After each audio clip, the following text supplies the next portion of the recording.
बिस्मिल्लाहिर्रहमानिर्रहीम। प्यारे बच्चों, अस्सलाम वालेकुम वरहमतुल्लाहि वबरकातुह। हमारा आज का लेक्चर 13 जून 2020 जमात नहम उर्दू बरोज़ हफ्ता नज़्म नात। शायर का नाम अमीर मीनाई। जैसा कि कल हम लोगों ने इस नज़्म नात की तशरीह की, मुश्किल अल्फाज के मायनी, तशरीह और इनके अशार का मफ़हूम समझा। ये नात लिखी है शायर अमीर मीनाई ने। अमीर मीनाई का हमने तारुफ़ भी पढ़ा और नात का मफ़हूम भी। तो आज हमने इसकी मशक़ करनी है। मरकज़ी ख्याल मैंने बोर्ड पे लिखा हुआ है। सबसे पहले अपनी किताबें खोल लें ताकि हम इसके मुख्तसर जवाब जो हैं वो कर सकें। सवाल नंबर 1 है, सबा कहाँ से आती है? सबा मदीने से आती है। फूलों में किसकी खुशबू है? फूलों में मदीने के फूलों की खुशबू है। शायर के दिल में क्या हसरत और आरज़ू है?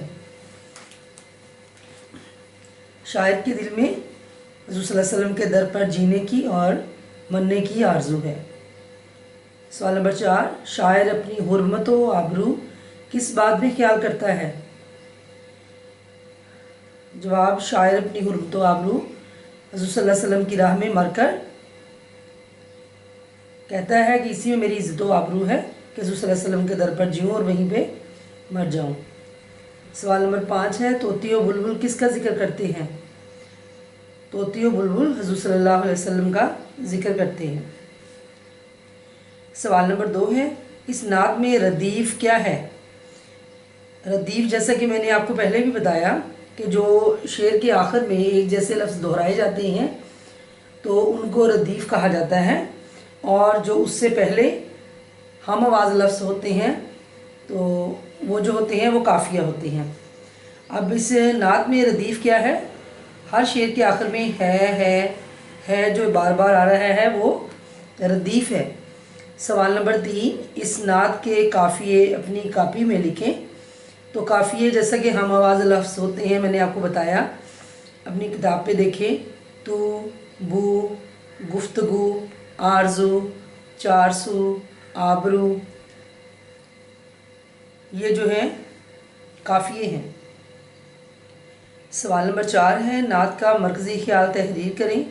मरकज़ी ख्याल सामने बोर्ड पे लिखा हुआ है। सवाल नंबर 5 है, लाले के बेदाग और गुल के बेखार होने से क्या मुराद है?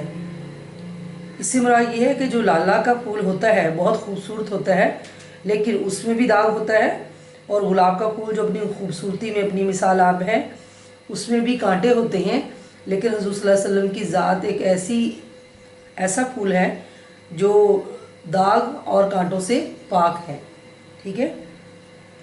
सवाल नंबर 6 है, कालिम अलिफ में दिए गए अल्फाज को कालिम बे के मुतल्लिक़ अल्फाज से मिलाएं।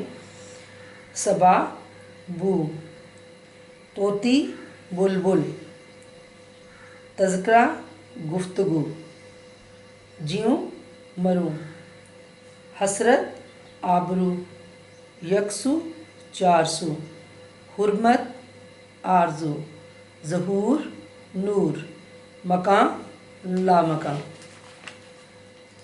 सवाल नंबर 7 है, नीचे दिए गए इशारात की मदद से नात का खुलासा लिखें। खुलासा आप लोगों ने खुद लिखना है, तो चाहे तो ये इसके खाके की मदद से कर लें, नहीं तो जो आपने इशार का मफ़हूम समझा उन मफ़हूम को ही शॉर्ट में सेट कर देना है, तो वो खुलासा होगा नज़म का। तो खुलासा जो है कम से कम जो है 7 लाइनें और ज़्यादा से ज़्यादा 10, इससे ज़्यादा नहीं होनी चाहिए। ठीक है। और तरतीब का ख़ास ख्याल रखना है, जैसे अशार तरतीब से हैं वैसे ही खुलासे की तरतीब होनी चाहिए। सवाल नंबर 8 है, एराब की मदद से तलफ़्फ़ुज़ वाज़े करें। लफ्ज़ में बोल रही हूँ तो गौर से सुने और एराब लगाने हैं। तोतियो बुलबुल, तोतियो बुलबुल, तज़करा, तज़करा, गुफ्तगू, हुर्मत, आबरू, ज़हूर, ظہور، داغ لالا، خار گل۔ تو اب بورڈ کی طرف آ جائیں، ادھر مرکزی خیال کو دیکھ لیں ایک نظر۔ مرکزی خیال اس نظم میں شاعر بیان کر رہا ہے کہ صبح کی ٹھنڈی ہوا میں مدینہ کے پھولوں کی خوشبو ہے، تمام پرندوں کی زبان پر حضور صلی اللہ علیہ وسلم کا تذکرہ ہے، زندگی ہو تو اطاعت مصطفیٰ نصیب ہو، موت آئے تو در مصطفیٰ مقدر ٹھہرے۔ آپ صلی اللہ علیہ وسلم دنیا والوں کے لیے رحمت اور آسمان والوں کے لیے نور ہیں۔ تو اس نظم کا خلاصہ لکھنا ہے آپ لوگوں نے اور یاد بھی کرنا ہے۔ مجھے امید ہے کہ آپ لوگوں نے اشعار کی تشریح جو ہے یقیناً کر لی ہوگی۔ تو اب اس کی مشق ہم نے جیسے کرنی ہے، اس کے ایکسٹرا MCQs ہے اور جو نعت کا خلاصہ ہے یہ آپ لوگ کریں گے، مرکزی خیال بھی یاد کریں گے کیونکہ یہ بہت ضروری ہے، مرکزی خیال اور نعت کا خلاصہ، بلکہ چاروں نظموں کے ہی خلاصے اور مرکزی خیال بہت ضروری ہیں۔ تو یہ ساتھ ساتھ آپ لوگ یاد کرتے رہیں اور لکھ کر بھی ضرور دیکھیں۔ تو یہی تھا ہمارا آج کا لیکچر۔ اللہ حافظ۔